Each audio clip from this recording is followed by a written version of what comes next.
you go, okay, well, there are certain fundamental rights that we believe we have based on the Constitution, but that's still subject to winning an election.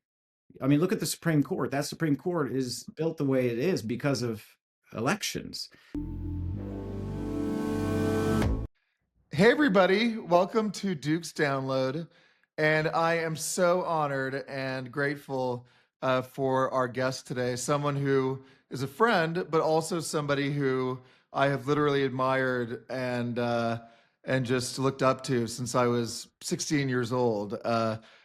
Since his very well known and well regarded Oscar speech, which I think will go down in LGBTQ plus history as one of the great, most culturally important moments for our movement in the entertainment industry. But Dustin Lance Black, Oscar-winning screenwriter for Milk, LGBTQ plus advocate, one of the most outspoken in Hollywood.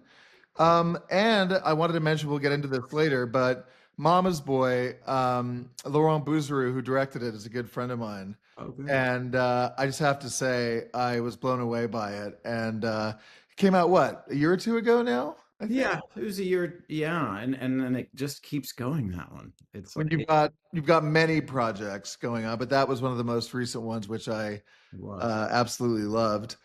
Um, and you also, which of course, given my musical background, this is what I wanted to start with. I thought maybe we'll move backwards and start with the most recent stuff. Sure. But given my background in the music industry, or sort of by family connections, I was fascinated to hear about the new documentary that you're doing, that you're directing, called "Rock Out," about the queer music industry, or at least the queer element within the music industry, Sure. which was partially inspired by your brother. And I thought that sounded really interesting. So I thought maybe we'd start there. I'd love to hear your thoughts about how you've been and what you've been working on with the documentary. Well, that one it's finally finished, but it was a 5 year, labor of love, and it Oh, it's was finished. Wow. yeah, it's finished. It premiered it's doing the film festival circuit now, so it's collecting those little pretty laurels that help it Fantastic. find its streamer one day. But yeah, it took a long time. It was kind of the side project, the passion project. So we'd film for a bit, and then I'd go make, Under the Banner of Heaven or Mhm. Mama's Boy, and then I'd film a little more, and then, because what it's about is the queer roots of Mhm. rock and roll, then heavy metal and punk, by extension, 60s and 70s. This music that, we think is very masculine and muscular and black painted, and there's not really room for gay or lesbian or queer people in it. And yeah, the short version of the story is my big brother, who was punk rock, heavy metal, um, auto mechanic, Southern guy, self-defined proud redneck, came out to me, and I thought, he came to the right guy. I mean, I was surprised, I'm not gonna lie, but I thought, well, I'm gonna try to give him some hope, and that didn't happen. He couldn't find his people, his tribe, he asked me, "Are there any gay people like me?" When he moved in with me after he came out, and I didn't know, and he would only live a few more years after that, and the drugs, the lifestyle, the things that he was doing to make life feel livable would eventually take his life. And when the opportunity came up, there was this article in the New York Times. I think it was called "The Gay Architects of Rock." I was going to say, like, what was the genesis of this idea? I mean, aside from the personal element, but I thought it was such a, interesting, but also really important, and I think, underappreciated part of the punk and rock, history of the punk rock movement. Well, that article started to unpack at least the big bands we know of in the '60s and the '70s, and it got me curious. If I dug even deeper into it, um, Could I find more? Would it extend into the, later 70s when punk and metal are starting to come about?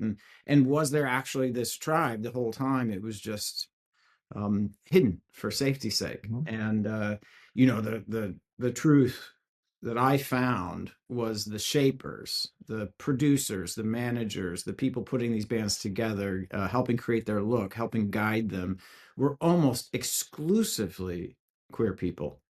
Mhm. And whether that's the Beatles or the Bee Gees or the Who, and on and on and on and on.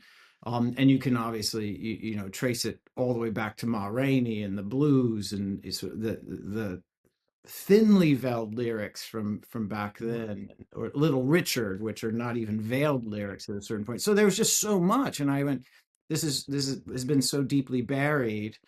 Can we excavate it? And what do we find? And I think one of the things we found was, these were gay, mostly gay men, some women, um, uh, who were even more anti-establishment than the youth of that time, because Mhm. they had been pushed down by it. They'd had to learn how to mask, create characters, to survive.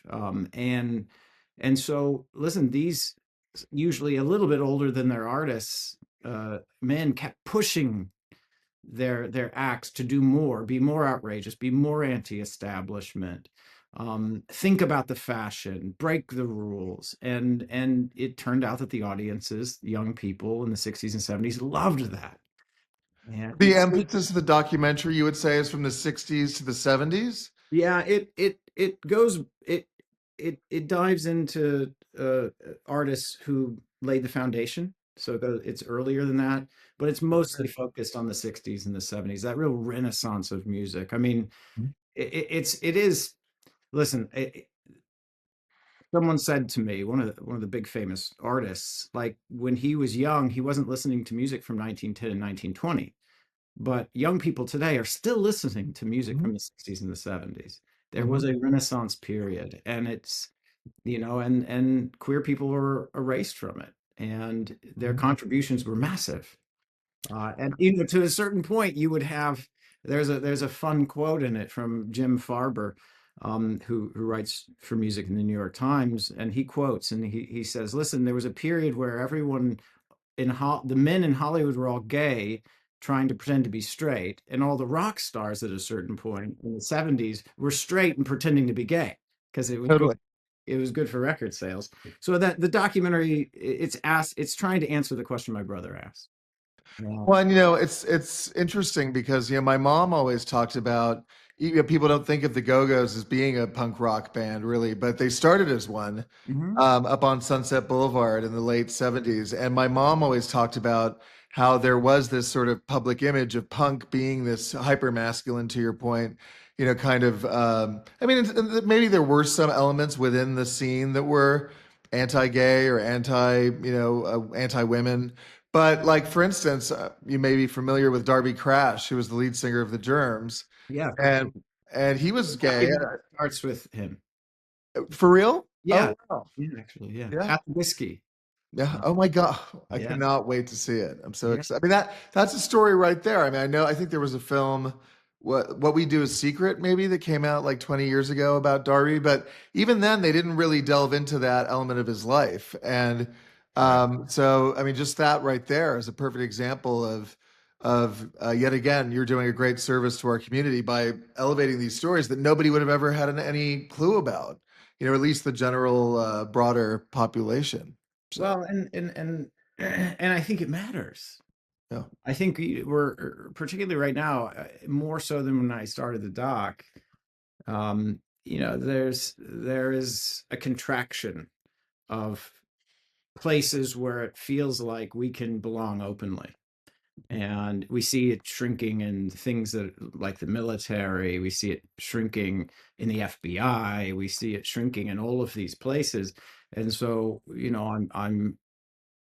I'm glad that it's out now to say, or it's coming out soon, to say, hey, there's actually a very unexpected place that we exist. And not only do we exist, but our contributions were incredibly meaningful and redefined it. And what you think of as rock and roll, punk and metal, so much of what's fun about it and revolutionary about it, and it comes from the queer psyche. And so, it is one little effort to reclaim space in a time when we're losing it. It's funny, it makes me think about something that I've been thinking about recently, which, we met, what, 15 years ago? And I Yes. remember being there when you spoke at the rally in WeHo right after Prop 8 was struck down in the district court. And I was thinking about your Oscar speech in 2009 when you won the Oscar for Milk, as most viewers probably know. But it made me think about the fact I wanted to ask you when you gave that speech and you predicted that in the near future we would have full equality nationwide for the LGBTQ plus community. Did you ever envision or contemplate that? Because I know for me, when gay marriage was legalized nationwide in 2015, I think most people at least thought, oh, that's it. Like we have reached that landmark moment in our history, and Mm. now progress is just going to continue moving forward. So I guess my question for you is, did you, even though you predicted progress, and you might have foreseen this that we would eventually have marriage equality, did it ever cross your mind that we might actually then see things go Yes. backwards? You Yeah, know? that's how it always works. That's how it works. And I mean, there's a lot to unpack there. Yeah. Yeah, I mean, first of all, it was marriage equality was what the moment was presenting to us because of the passage of Prop 8, which took away the right to marry in California after a beautiful summer of that. And so it was the issue that was on the table. Was it, some people will say, well, it seems out of order, and I might agree. I mean, we didn't have job and housing protections. There were a lot of protections that we didn't have that are far more vital than just marriage. But it was what was presented at the time, and when I gave the speech, I was already busy working with a group of people to try and figure out how do we overturn Proposition 8. So it was a promise, but it wasn't a guess. It was a promise with the intent to act on the promise, and knowing if I'm going to make it the way I was raised. And you see some of this in Mama's Boy goes into that. Mhm. Um, you have to actually fulfill that promise. And so, I think some people in the film business at least were like, well, where did he go? And I went into working to fulfill that promise of, equal rights at the federal level for LGBT people, and starting with marriage because that's what was sitting right in front of me, and I thought I saw a path. And Rob Reiner, Michelle Reiner, Chad Griffin also saw an aggressive path that many people thought, well, it's too soon to take this to the Supreme Court and argue that the Constitution applies to, gay and lesbian people. We disagree. And now in retrospect, you look back and say, well, thank goodness we did it then, because I don't, it would not pass now through the Supreme Court. So did I think that we had gotten there? No, I thought we were doing it in this strange order. I knew there was a lot to do on the other side of winning that.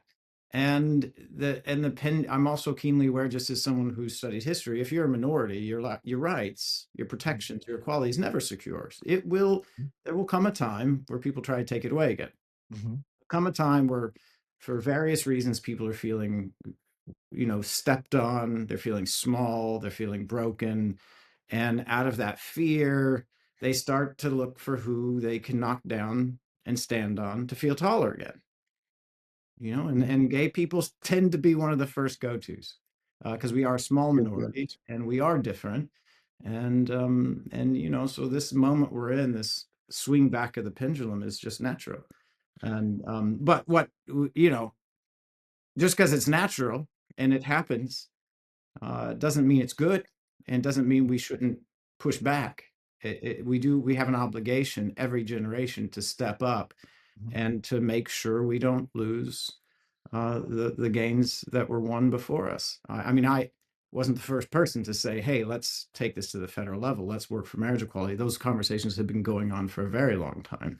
I just was in a position to try and, keep pushing forward at a time the pendulum was coming at us. It's coming at us again. There's a lot we have to do and fix in our movement to get it moving the right way again.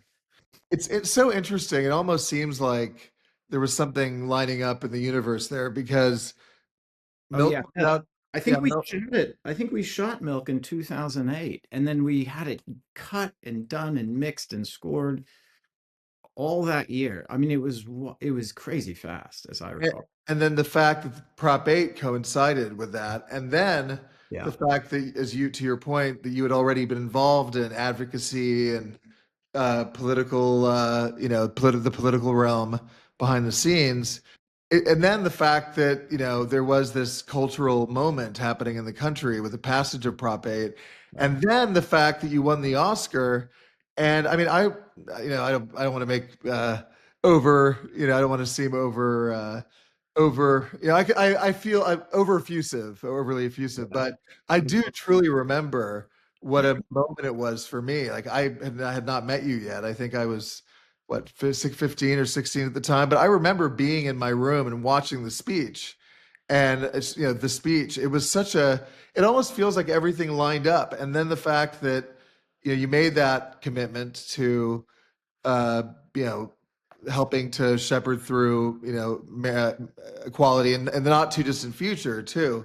But have you ever reflected on that? How it just felt like everything kind of lined, and then the next 5 years of your life, as you said, you really were sort of focused on for the next 4 years, but 20 or what?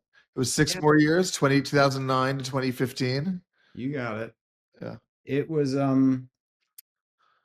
mean, some of it is coincidence and some of it isn't at all. I mean,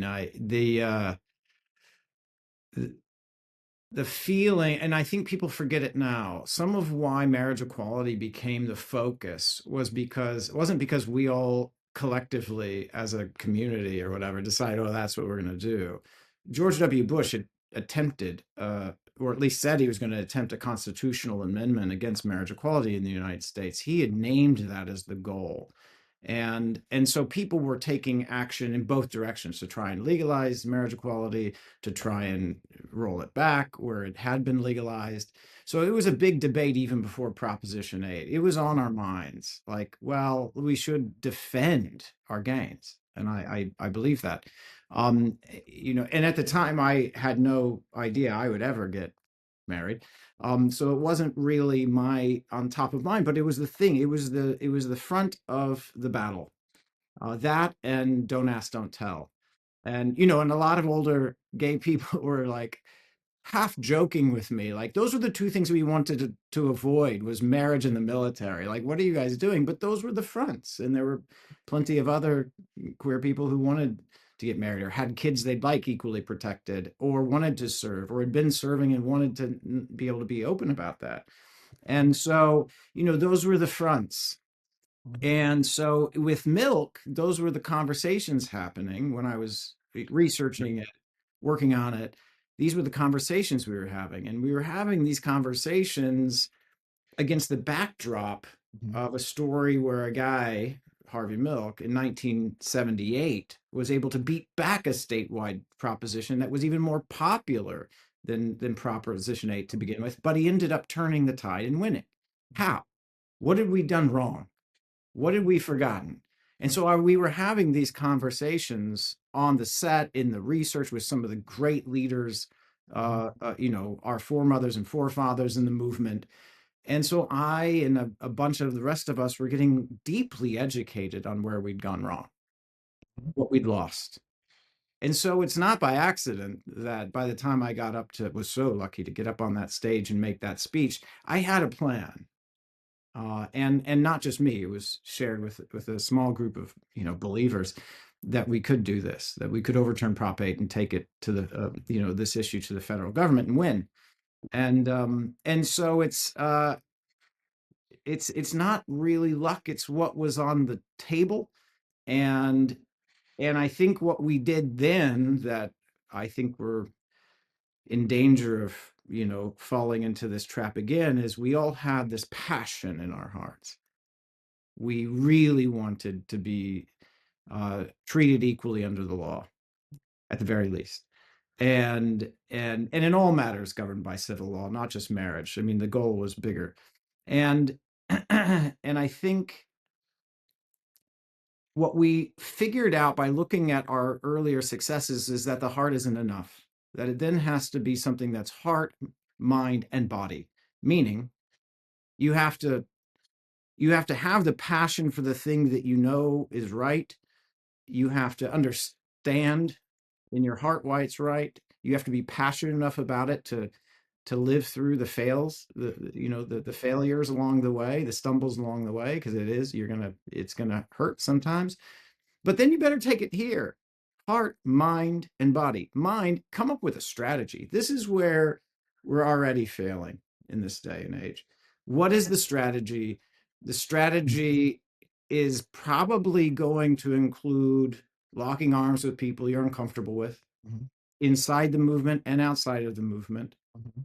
It's where, I speak out against purity tests, not because I don't have my own, I do, um, but because I think it stops us from building the coalitions that we need. I mean, it's no secret we worked with Ted Olson, the most conservative Supreme Court lawyer there is, to get to marriage equality. Well, I don't agree with Ted on a lot of, or I didn't, God rest his soul, like Yeah. on a lot of issues. If I'd put him through a purity test, we wouldn't have marriage equality. So, and it's uncomfortable and it's tough and it's hard. And there's this lack of understanding now in building strategy that coalition doesn't mean compromise. It doesn't mean you need to change what you believe. You don't need to change where you disagree. You've simply built a coalition of very, very different people who agree on one thing. Yep. Now you have a coalition, and it's uncomfortable, and Mhm. it's not safe spacey. It feels very unsafe spacey, but Mhm. that's where equality's won, is in the unsafe spaces. And then that's still not enough.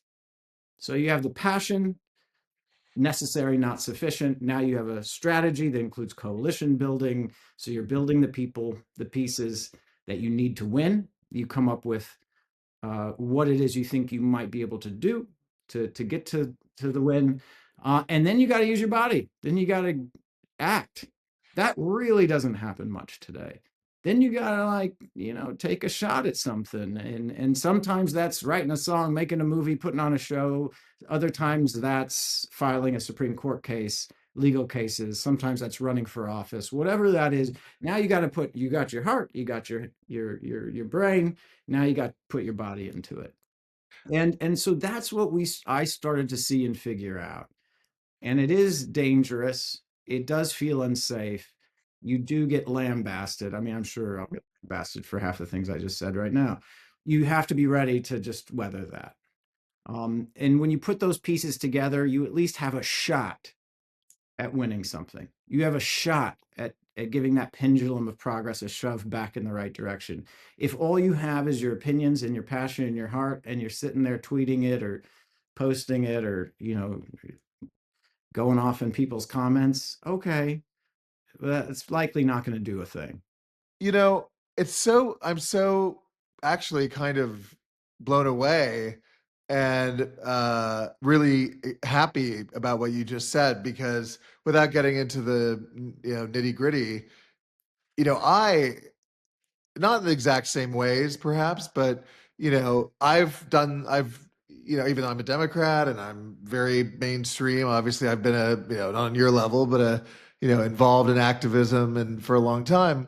But I've said some things and done some things that might not be considered you know that might be considered unorthodox in terms of Go whether on. well, Are I worked for, there I don't want to get coalition? you in, I don't want to get you in trouble here. So you can keep your mouth shut, or but no. I want, if you want to comment, I'd be more than happy. But I you don't. may be aware I worked for Rick Caruso when he ran for mayor of LA. Oh yeah. And I know that's not really relevant to this, but what you just said is so, I think actually, no joke, took a lot of courage on your part, because I think it's something I feel like I'm thinking and saying all the time is, and you're right.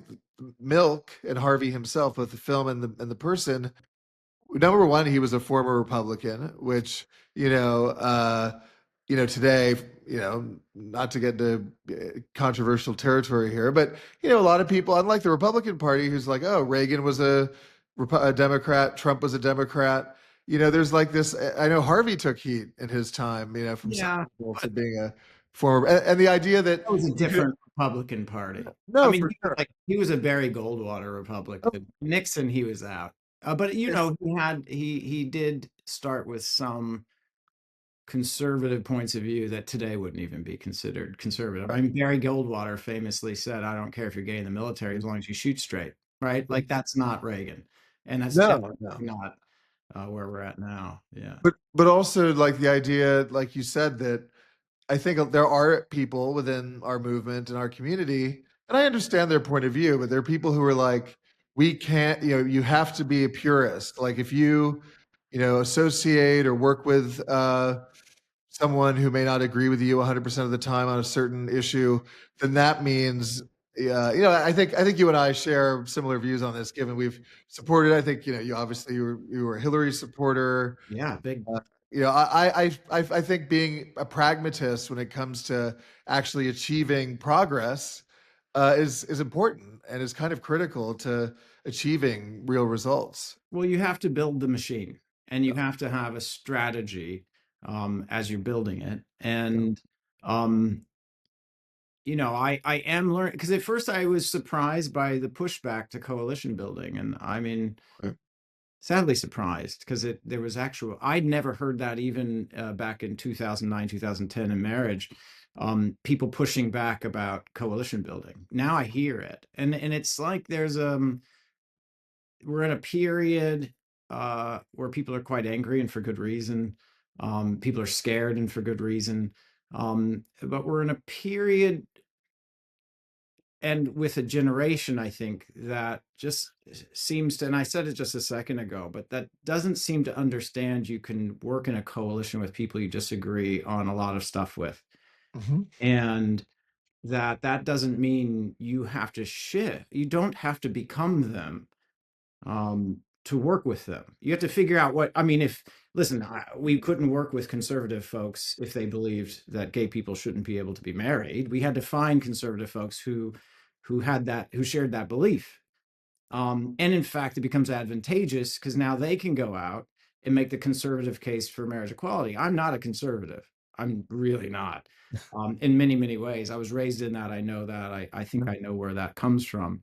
Well, Not do you think that has informed your ability to not be as, I mean, believe me, I'm with you on there's certain people where you just go, there are extremes, but do you think that having grown up in a conservative, more devoutly religious environment, that made you more open-minded when it comes to working with no. different kinds of people? I think, well, maybe I think it gave me thicker skin. I mean, but I definitely don't agree with the right. Certainly not today. No, I mean, no, it's not a kind place. It's not a no, fair, it's not looking at fairness. It no. feels to me like it's mostly looking at money and profit, but at the expense of some of its own.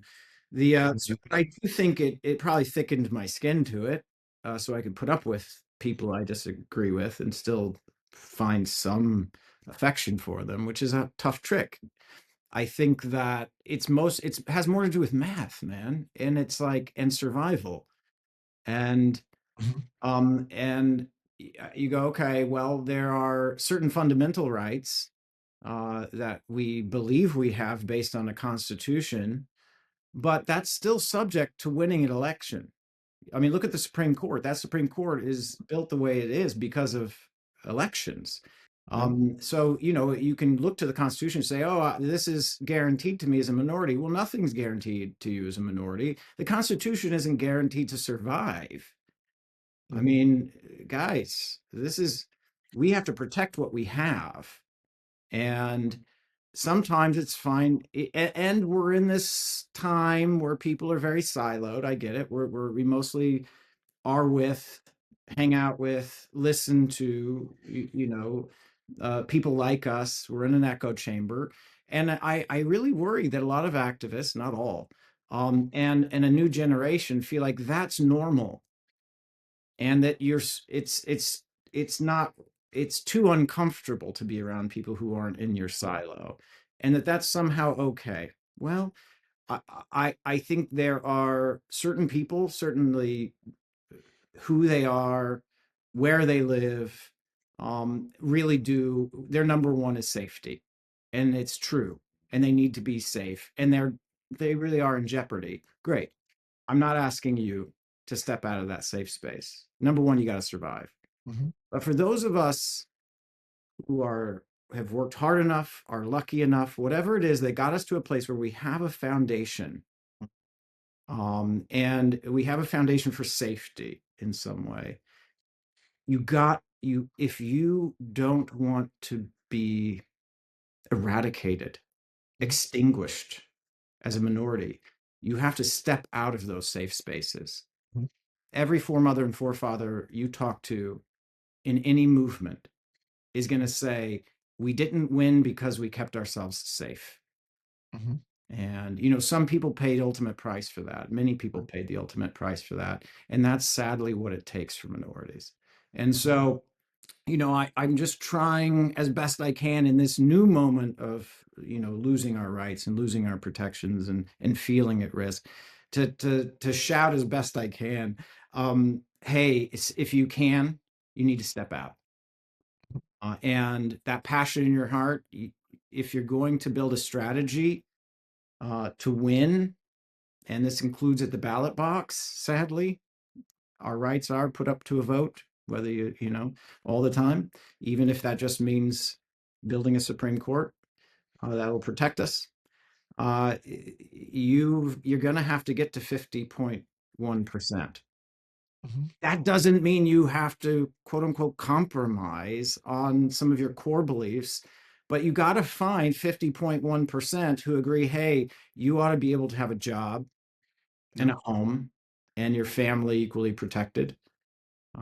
You can find that, you can get to that 50.1% if you're willing to share space with people who you might disagree on economic policy, Right. foreign policy, and it's uncomfortable, but Mm-hmm. that's how you do it. And then you have to lock arms with folks and go to war with them as your allies. I mean, it was one of the things we had done wrong with Proposition 8 in the first place, is we didn't do the work to reach out to allies in other minority communities.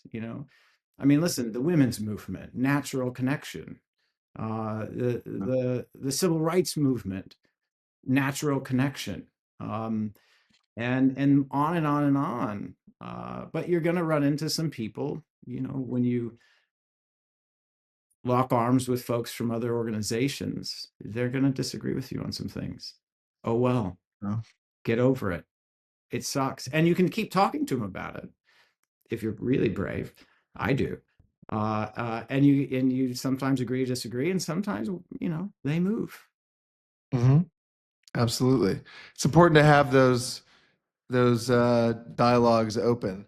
Um, there's so much more I could ask you about, but on the personal front, professional front, aside from the documentary, which again I'm so excited to see, and I'm fascinated given my own personal connection to the punk and rock, and as a gay man also. So there's multiple levels. It's sounds super exciting. But other than that, what other projects are you working on, both politically or in film, TV? What's on the agenda at the moment? Well, we moved back to LA, like, well, it was a couple of years ago, but then we spent a good bit of time back in Scotland for Tom. Tom was doing some television, my husband. And it was really to kind of step out of semi-retirement. I mean, I'd done a few things that I'm pretty proud of over the years. Mhm. Russell. I Uh, wanted to say, by the way, I love all of your films. I mean, J. Edgar is one of my favorites. I loved When We Rise, the miniseries, yeah. and I think you, like I said earlier, I think you've done, uh, you've used, in a way that I think very few people have. You've used media and culture as a way of influencing, the dialogue. And I think in a way that I think a lot of very few other people have been able to do. So, Well, a lot more, for better, for worse. Some people are probably grimacing, but I'm back. I have right now 3 television series and 2 feature films, set up and going, and that's more than I've, done in a really long time. But Tom retired again and didn't need to be in the UK, and my work is here, and just showing face, and it makes a big difference. And sitting in pitch meetings in person makes a big difference. And the kids are getting old enough that I got a little more time again. So how old are your sons now? 7.5 and 2.5, which means they're both in school now.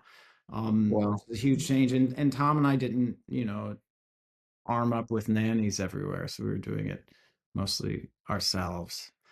So I'm really, really busy again in the film and TV world, and it's, my slate right now is I think confrontational in the right ways, and it does examine some of this stuff in fictional ways and not. And I can't, I don't think I can announce, I have to leave that to Netflix and the people who bought the things that I was selling. But there's a lot to come, beyond just Rock Out. Um, But, and then Under the Banner of Heaven was a 10-year journey, and really I remember. I remember reading about it early on that it was going to be a feature film, right? yeah, Initially, and then it became a miniseries, which was a big hit, big. But yeah, it is crazy in this town. Even someone with your record of success. I mean, without boring you, I mean, I have like everybody else in this town, I have a couple of projects I'm working on, but it's just crazy. I mean, how long the gestation. I know you worked on Milk for quite a while too, right? yeah, they take Or at least, time. I think 5 or 6 years is pretty standard. I mean, when you talk to people, sometimes you get one off the ground in 2 years, and then yeah, you look at it and go, I could have benefited from a few more years of, gestation. But true. uh, it's, yeah, they're your babies, and they have to grow up and develop, and then, even if it's going very quickly, you sometimes just have to wait for cast to be Hmm. available. You're We're going after the big, names. Absolutely. It's a waiting game. But no, but seriously, thank you for taking the time. Thank you for all that you've done and all that you continue to do. And it's just great to see your face. Like I said, it's been way too long. So really appreciate it, Lance. Thank you. Yeah, no problem. I like you in that too. I don't know where you're good. Yeah, for our audience, unfortunately there were some lighting issues, but I think we'll make it work. Good. No, it's good Thank to. you, Lance, and All right. all the best to you and your family. Seriously. All right. Thank you. Thanks. Bye. Thank you for joining me today on Duke's Download. This podcast is part of Pride House Media, hosted by me, Duke Mason, and produced and edited by Josh Rosenzweig. Original music composed by Nell Balaban. If you enjoyed this episode, please subscribe wherever you listen to podcasts. And while you're there, leave us a rating and review. It really helps others to discover the show. I'd love to stay connected with you, so join the conversation by following me at James Duke Mason on Instagram and X, or by emailing me at questions@dukesdownload.com.